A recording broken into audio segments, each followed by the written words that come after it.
Hello student, this is Kapoor sir. Welcome on my YouTube channel and today's class is going on. In this class we discuss about the lens formula, power of lens and linear magnification. So now lens formula is 1 upon f is equal to 1 upon v minus 1 upon u, where u is the distance of object from the lens and v is the distance of image from the lens and f is the focal length. All distances are measured from the optical center. That the meaning of lens means के optical center. Okay, focal length of the convex lens as well as also the convex mirror means convex lens and convex mirrors always have positive focal length, and focal length of the concave lens and concave mirror always taken negative. Okay, focal length of the transparent plane glass sheet is infinite. Okay, means आप ऐसे कह सकते हैं कि आप अगर convex lens की focal length assume करेंगे तो वो पॉजिटिव होगी, कॉनकेव लेंस की करेंगे तो वो नेगेटिव होगी, और कोई प्लेन ट्रांसपेरेंट ग्लास शीट है तो उसके लिए आपकी फोकल लेंथ इनफाइनाइट होगी. क्लियर? न्यूमेरिकल में आपको किसी भी तरह का डाउट नहीं होना चाहिए. Okay, clear? अगले वाले फैक्ट पे हम लोग बात करते हैं. चलिए तो हम लोग बात करते हैं लीनियर मैग्निफिकेशन पर. तो ऐसे आप लिख लें एक डेफिनेशन में लीनियर मैग्निफिकेशन के लिए, the ratio between length of image and the length of object. The ratio between length of image and length of object is called linear magnification. मैं एक फॉर्मूले से इस चीज को आइडेंटिफाई कर देता हूं जो मैंने बोला है. Okay, clear? It represent by small M. Linear magnification को हम स्मॉल एम से रिप्रेजेंट करते हैं. तो एम इज इक्वल टू होता है आपका length of image divided by length of object. अच्छा, आप एक बात को हमेशा ध्यान रखिएगा, लेंथ ऑफ इमेज और लेंथ ऑफ ऑब्जेक्ट का मीनिंग ये नहीं है कि distance from the optical centre. Okay, length of image का मतलब कि इमेज प्रिंसिपल एक्सिस से कितने ऊपर है, ये लेंथ ऑफ ऑब्जेक्ट हो गई, और इमेज हमारे पास में ऑब्जेक्ट कितना ऊपर है ये लेंथ ऑफ ऑब्जेक्ट हो जाएगी, और इमेज कितनी नीचे है या ऊपर है मींस प्रिंसिपल एक्सिस से परपेंडिकुलर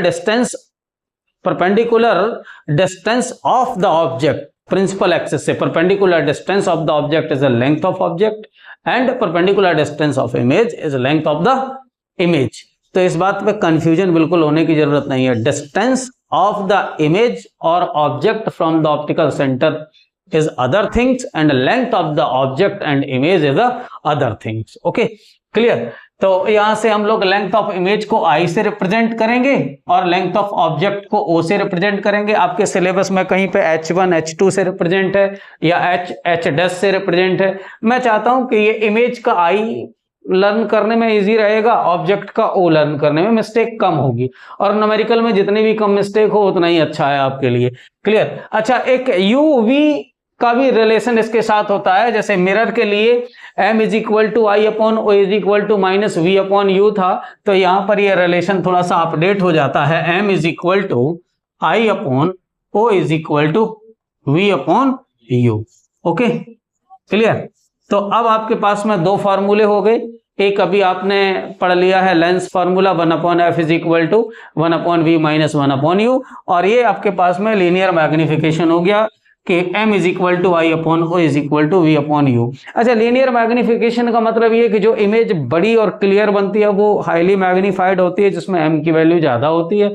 जो डिमिनिश और छोटी बनती है, धुंधली सी बनती है, उसके लिए m की वैल्यू कम होगी. मतलब मैग्निफिकेशन का मतलब हो गया कि इमेज कितनी क्लियर्ड है. ठीक है, ये इस चीज को ये रिप्रेजेंट कर रहा होता है, किसी भी ऑब्जेक्ट की इमेज. क्लियर? अच्छा, हम बात करें पावर ऑफ लेंस की, तो आप ऐसे अपने एक लाइन में लिख सकते हैं कि the reciprocal of focal length is called the power of lens. Okay, मैं एक बार और रिपीट करूंगा कि the reciprocal of focal length is called power of lens. ठीक है. अच्छा, यहां पर एक कोटेशन है, अगर f को हमने मीटर में मेजर किया हुआ है तो पावर ऑफ लेंस की जो यूनिट होगी वो डायोप्टर होगी. मतलब अगर मैं ऐसे बात करूं कि power of lens P is equal to, it represent by P, my dear P is equal to आपके पास हो जाएगा 1/f। अब अगर इसकी यूनिट लिखनी है तो हमें f को मेजर करना पड़ेगा इन मीटर। ओके, अगर हमने f को मीटर में मेजर किया हुआ है तो इसकी यूनिट आएगी डायोप्टर। Okay, clear. ये एक आपके पास में पावर के लिए फॉर्मूला आ गया। अच्छा, अगर जनरली हम लोगों के पास में f सेंटीमीटर में गिवन होती है तो इसी फॉर्मूले को आप इस तरह से भी कह सकते हैं कि P is equal to 100/f इन सेंटीमीटर। अब अगर f को सेंटीमीटर में मेजर किया गया है तो आप इस फॉर्मूले को यूज करेंगे, तब भी आपका यूनिट क्या होगा, डायोप्टर। ओके, याद रखिएगा। अब यहां पर इस बात को याद रख लीजिएगा, क्योंकि फोकस के अकॉर्डिंगली इसका साइन कन्वेंशन मेंटेन होगा। क्लियर। तो आपके पास में अगर फोकल लेंथ पॉजिटिव है तो P positive for convex lens, okay, and P negative for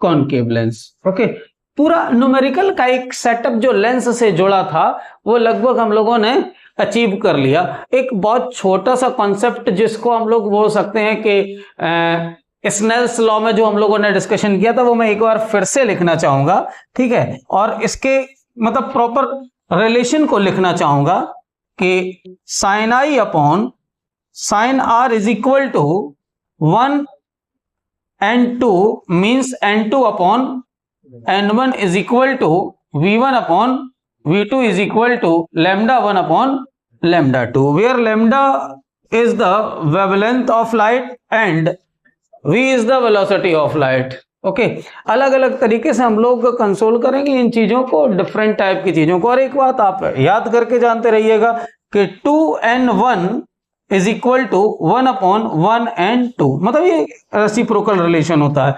तो अब न्यूमेरिकल के लिए हमने आपके साथ में पूरा डिस्कस कर दिया, छोटा सा वीडियो है और इस वीडियो को अच्छे तरीके से एक तरीके से माइंड में बैठा लीजिएगा। क्लियर। तो इसके बाद में हम लोग न्यूमेरिकल करना शुरू करेंगे, ठीक है।